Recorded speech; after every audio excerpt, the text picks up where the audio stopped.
Hi guys, this is Master Pain and welcome to my channel.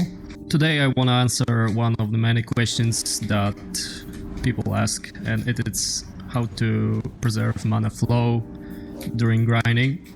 So first thing first, what is grinding? Back in the day when Black Desert started, people grinded one area and it was Salson's garrison. And the reason why they did this is because it was easy to grind. What is easy to grind? Easy to grind is using as less resources as possible. Just using one skill, running really fast through the spot. Nowadays, I guess people forget a little bit about this because there are many new grinding spots, new higher AP level grinding spots, and people tend to think that grinding these higher level spots is better for the progression. Basically, it is if you can do grinding on them. So run through the spot and use one skill to kill all the mobs.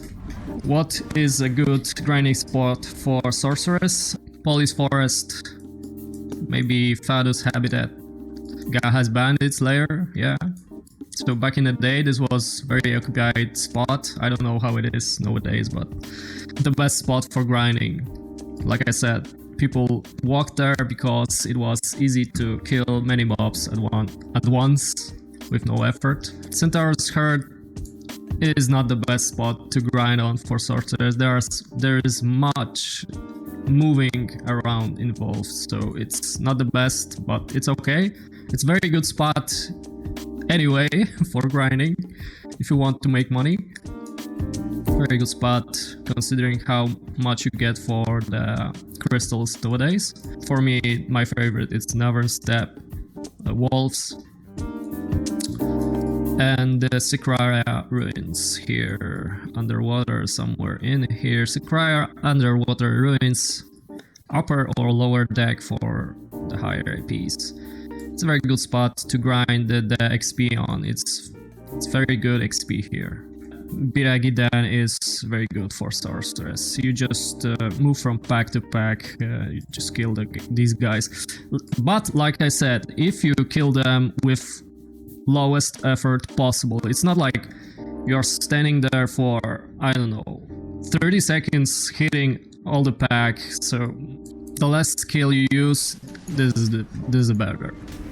Okay, so the next thing is the Q buff, and you basically wanna track how many spheres around you have. 2 and more, you want a Q buff every time. Hell, even if you have 1 sphere, you want a Q buff before making your main skill rotation damage, yeah? So again, I have 1 sphere here.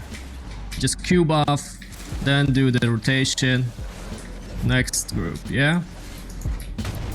Do some movement, and here I have another sphere available. Just Q buff, do the skill rotation, move to the other. So this is very important to just Q buff yourself. Just Q buff yourself very often. Here, probably 1, yeah. So to the next mobs. Here, 1 skill rotation. Let's go. This is how you want to grind. Look how my mana is behaving. I'm actually getting more mana than I'm using.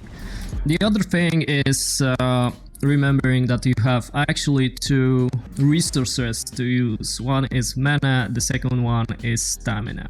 So your violation uses stamina, of course. You gotta keep that in mind, that you can just use your violation. Yeah.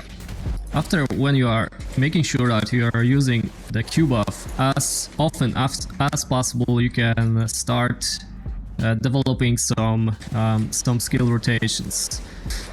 Let me get out of here for a moment. So yeah, here is one that I developed myself strictly for conserving mana. One skill that is very good in skill rotations, cancelling other skills, is Crow Flare. This skill cancels other skills. The other skill is Midnight Stinger. This skill cancels all other skills. The Q buff actually cancels other skills too. If you connect these, you can make a nice skill rotation that gives you a lot of shards, after which you Q buff into Violation and thus getting more mana. Let's start with the thing that Violation can be launched from Q buff. Yeah, so when you Q buff yourself, you can swap to the side and go with Violation from there. Let it be a part of your bloodstream, yeah. So like make it flow in your veins that you can, if you can Q buff into Violation. Crow Flare can be cancelled with Midnight Stinger, and Midnight Stinger can be cancelled with Crow Flare. If you make this skill rotation, it looks something like this.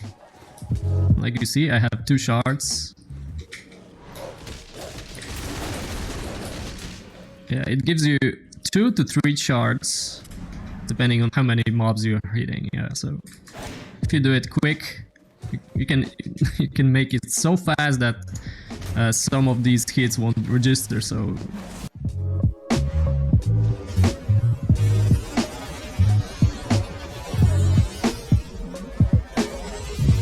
the Crow Flare itself can be cancelled with Q buff, so you can make something very unnoticeable like this. I actually hit Crow Flare with a Q buff. The first hit of Crow Flare was registered, so something like this. You can use it in PvP too, so it's a nice thing to know that you can cancel Crow Flare with Q buff. But yeah, the whole combo looks like this.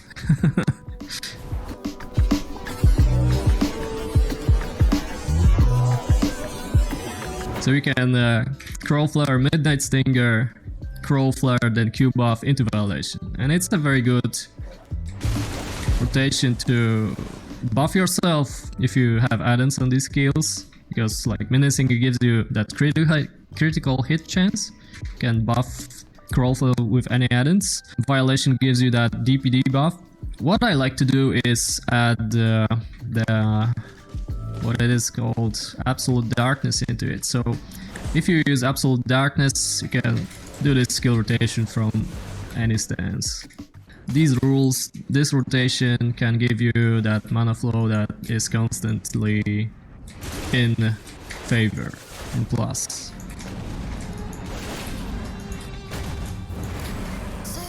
What else to say here? I don't know. Just practice these things, choose your spot wisely, and it will flow. Yeah, it will flow itself. Okay, I guess this is all for this video. Thank you very much for watching, and I hope to see you soon, guys. Peace.